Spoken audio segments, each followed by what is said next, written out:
Mahigit 40% ng mga Pilipino ang naniniwalang dapat unahin ng gobyerno ang gawing abot kaya ang presyo ng mga pagkain. Ayon po yan sa isang survey. Sa pagtaas kasi ng presyo ng mga bilihin, ilang mamimili at negosyante na ang nangangamba para sa kanilang kita at pagbabudget. Balitang hatid ni Bea Pinlac. Kung tuloy-tuloy ang pagsipa ng presyo ng produktong petrolyo bunga ng gera sa Middle East, hindi maiiwasan na mahahatak din pataas ang presyo ng ibang bilihin gaya ng pagkain.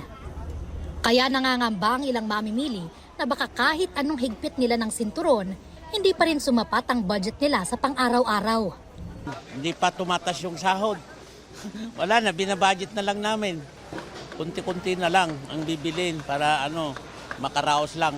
Magtipid na lang hindi na tayo kakain. Pati ang negosyong karinderya ni Dimalin, apektado. Hindi na raw gaanong bumibili ng pagkain ng mga suking taxi driver na hirap din sa nakalululang presyo ng gasolina. Masakit sa bulsa. Magbawas na lang sa takal kasi hindi ka naman pwede magtaas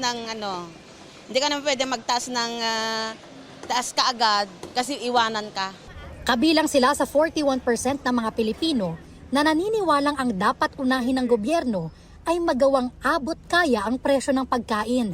Base yan sa Pulse Asia Survey mula February 27 hanggang March 2, kung saan tinanong ang 1,200 Pilipino kung ano ang unang dapat matugunan ng gobyerno. Kabilang din sa gustong patutukan ng korupsyon, dagdag na trabaho, edukasyon at healthcare. Dapat lang kasi lahat tayo, yan ang pinaka-importante pagkain, lalo yung bigas. Wala. Anong mga gawin natin? Sa Mega Q-Mart sa Quezon City, damang-dama rin ang pagtaas ng presyo ng karning baboy at isda. Ang kada kilo ng liempo, umaabot na ng 420 pesos. 320 hanggang 340 pesos naman nabibili ang kasim. Nasa 200 to 240 pesos naman ang galunggong. At 220 pesos hanggang 230 pesos naman ang bangus. Daing ng mga nagtitinda, kasabay ng pagtaas ng presyo, ang pagtumal ng benta. Kaya pati sila, lugi.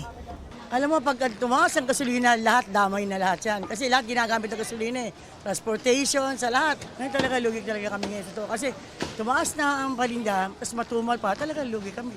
Kung dumating yun ang presyo, siyempre, dadagdagan mo yun. Hindi pwedeng ganun pa din. Siyempre, kailangan mong kumita. So, mahirap, pero sige lang, laban lang. Pangamba nila, baka maipit din sila sa patuloy na pag-alagwa ng presyo ng langis. Bea Pinlac, nagbabalita para sa GMA Integrated News.